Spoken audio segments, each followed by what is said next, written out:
Halo semua, sahabat pecinta alur cerita film. Selamat datang di channel Sopo Film. Kali ini, Sopo Film akan merangkum alur cerita film India dengan judul Hate Story 2 atau Cerita Kebencian 2. Film ini dirilis tahun 2014 dan disutradarai oleh Vishal Pandya.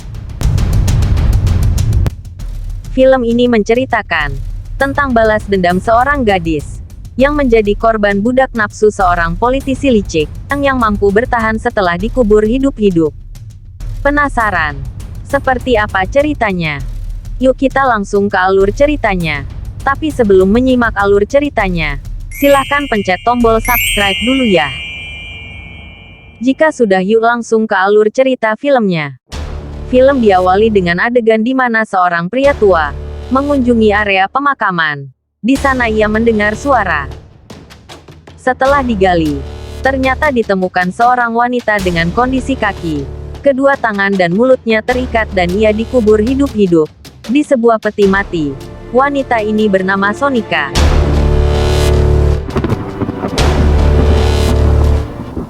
Sonika kemudian diselamatkan dibawa ke rumah sakit. Inspektur polisi bernama Varghese ditugaskan untuk menangani kasus tersebut. Ia memerintahkan bawahannya yang bernama Alvin untuk mengawasi Sonika. Namun polisi Alvin mengabari seorang pembunuh bahwa wanita itu berhasil selamat. Kemudian Alvin memutuskan untuk membunuh Sonika. Namun usahanya gagal karena mendadak seorang perawat masuk ke dalam ruangan itu karena terdengar alarm.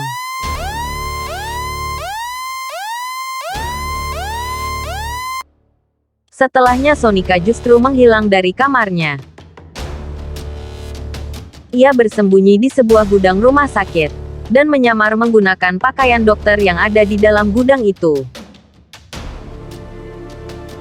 Polisi mencari kemana-mana namun gagal ditemukan. Berdasarkan hasil pemeriksaan dokter, Sonika mengalami kekurangan oksigen di bagian otak akibat terlalu lama terkubur di dalam peti mati, sehingga bisa mengakibatkan kejang-kejang dan berhalusinasi. Sonika berhasil keluar dari rumah sakit tersebut dengan menggunakan kendaraan ambulans milik rumah sakit. Setelahnya ia menumpang minibus seorang wanita untuk pulang ke rumahnya. Saat Sonika berkemas untuk pergi, dia mengalami kejang-kejang. Polisi mendapatkan informasi kemana Sonika pergi. Mereka segera mendatangi dan menggeledah rumahnya. Tetapi Sonika tidak ditemukan. Ia bersembunyi di atas atap rumahnya. Sampai polisi pun gagal menemukannya. Silih berganti ke seorang politisi, ia bernama Mandar. Ia sudah beristri dan memiliki seorang putri. Namun ia selingkuh dengan Sonika. Mandar sangat mencintai Sonika. Tetapi sebaliknya, Sonika tidak mencintai pria itu sama sekali. Sonika diancam untuk menjadi simpanan Mandar selama 3 tahun. Karena jika tidak mau, maka Mandar mengancam akan membunuh nenek Sonika. Karena takut neneknya akan dihabisi Mandar, Sonika menuruti semua keinginan Mandar.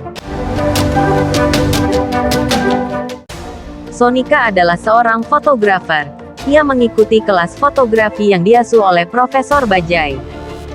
Disitulah bertemu dengan teman sekelasnya yang bernama Aksai. Dia itu menyukai Sonika. Sonika juga sebenarnya memiliki perasaan yang sama. Tetapi saat Mandar mengetahui bahwa Sonika mempunyai hubungan asmara dengan Aksai, akhirnya Mandar sangat marah dan murka dengan Sonika. Kemudian diawasi ketat oleh anak buah Mandar. Suatu malam, anak buah Mandar yang bernama Bonsle membawa Sonika ke dalam sebuah pesta. Ia tidak tahu jika istri Mandar yang bernama Neha hadir di pesta itu. Sejak saat itu Neha menjadi curiga terhadap suaminya. Karena ia mencium gelagat jika suaminya memiliki hubungan dengan Sonika. Aksai heran karena Sonika mendadak menjauhinya. Saat Neha bertemu Sonika, wanita itu menjelaskan bahwa ia adalah budak dari politisi bernama Mandar.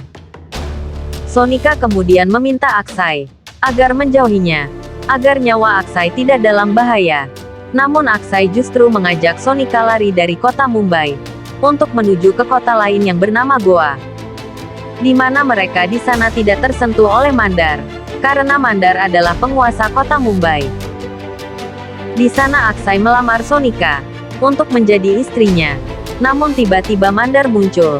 Aksai ditangkap dan kakinya dipatahkan. Kemudian ia dibunuh dengan cara ditenggelamkan bersama mobilnya ke dalam sebuah danau.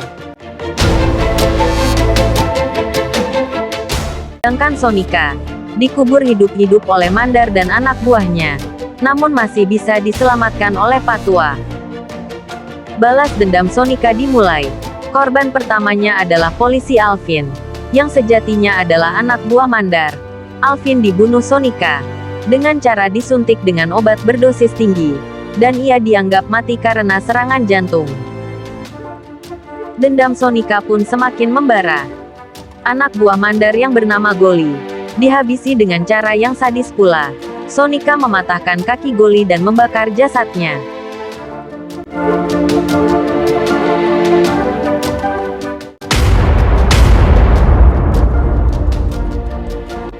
Suatu hari Sonika menelpon polisi Varghese. Ia memberitahu lokasi mobil Aksai, dan setelah itu mobil itu diangkat dari dalam danau. Di sana ditemukan jenazah pria malang itu. Sonika mengatakan kepada Varghese bahwa pembunuh Aksai adalah Mandar. Saat dituduhkan demikian, Mandar justru menyerang balik Sonika dengan memfitnah bahwa Sonika lah yang membunuh, kemudian melarikan diri dan bersembunyi. Aksi balas dendam Sonika kemudian terus berlanjut. Kali ini targetnya adalah Babu. Pria ini juga dibunuh dengan cara yang sangat sadis. Mulut Babu disumpal dengan selang yang dialiri gas.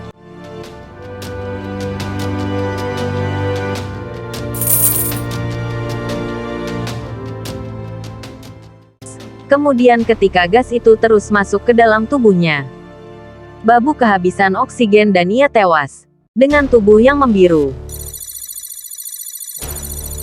Aksi selanjutnya adalah Sonika menghubungi media, kemudian memberikan foto-foto panas antara dia dan Mandar. Seluruh publik tercengang termasuk istri Mandar, yang bernama Neha. Mereka mengetahui jika pria itu mempunyai simpanan, karena media memberitakan perihal itu. Media dan publik bahkan mengetahui jika pelaku pembunuhan terhadap Aksai adalah Mandar. Saingan politik Mandar menemui Sonika.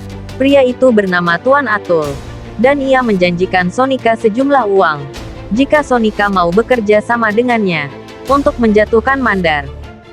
Sonika menyanggupinya, namun ia tidak mau meminta uang. Sebagai gantinya Sonika menginginkan nyawa Bonsle, tangan kanan Mandar. Atul menyanggupi permintaan itu. Ia mengajak Sonika untuk bertemu di suatu tempat, dan di sana Bonsle tampak terikat erat pada sebuah kursi. Tiba-tiba seseorang menembak. Orang itu adalah Mandar. Ternyata, Mandar bekerja sama dengan Atul sekalipun mereka lawan politik. Atul dan Mandar menjebak Sonika. Seakan-akan wanita itu yang dituduh membunuh Bonsle, karena sidik jarinya ada di pistol itu. Ketika Mandar dan komplotannya meninggalkan Sonika, arwah Aksai hadir di sana menangis melihat penderitaan yang dialami oleh sang kekasih. Kemudian polisi datang untuk menangkap Sonika. Saat di kantor polisi, Sonika dipaksa untuk menandatangani surat yang menyatakan bahwa ia yang telah membunuh Aksai, Bonsle, Goli dan Babu. Tentu saja Sonika membantah, sehingga Sonika dipukuli oleh polisi. Di saat Sonika berada pada titik terendah dalam hidupnya, arwah Aksai selalu hadir mendampinginya dan menyemangatinya. Polisi Varghese mendatangi Sonika di penjara. Sonika kemudian menjelaskan bahwa ia membunuh polisi Alvin karena ia adalah anak buah Mandar. Menyadari bahwa Mandar adalah politisi licik dan jahat, Varghese kemudian membantu pelarian Sonika dari penjara. Sonika berpura-pura menyandera Varghese, dan akhirnya ia berhasil keluar dari penjara itu. Mengetahui jika wanita itu berhasil kabur dari penjara, Mandar marah besar kepada kepala polisi. Dari percakapan keduanya, istri Mandar yang bernama Neha, secara diam-diam mengetahui bahwa suaminya ternyata orang jahat, yang telah menghabisi, dan mengubur Sonika hidup-hidup. Sejak Sonika kabur dari penjara, Mandar menjadi sangat ketakutan, dan ia tidak berani untuk sembarangan berkeliaran di tempat umum. Ia merasa dirinya tidak aman dan dihantui balas dendam Sonika. Mandar pulang ke rumahnya. Ia menemukan Neha dan Sonika ada di kamarnya. Neha memutuskan untuk membantu Sonika membalas dendamnya pada Mandar, karena wanita itu mengetahui kejahatan yang suaminya lakukan. Ketika Neha keluar dari ruangan itu, Sonika langsung menembak mati Mandar tepat di kepalanya. Kemudian membuatnya seakan-akan Mandar bunuh diri. Sonika kemudian tinggal di rumah milik orang tua Varghese, dan kebetulan rumah itu kosong. Karena sakit yang dideritanya, akibat dikubur hidup-hidup, keadaan kesehatan Sonika semakin memburuk, namun ia tidak mau dirawat di rumah sakit. Kemudian arwah Aksai mendatanginya dan meminta untuk berobat. Tetapi karena ia merasa lebih bahagia jika segera mati dan bisa bertemu dengan Aksai, Sonika merasa percuma harus hidup. Namun tanpa ada kekasihnya itu, film pun berakhir. Yang sudah menyimak alur cerita filmnya, semoga terhibur, sehat dan sukses selalu. Tunggu di alur film selanjutnya.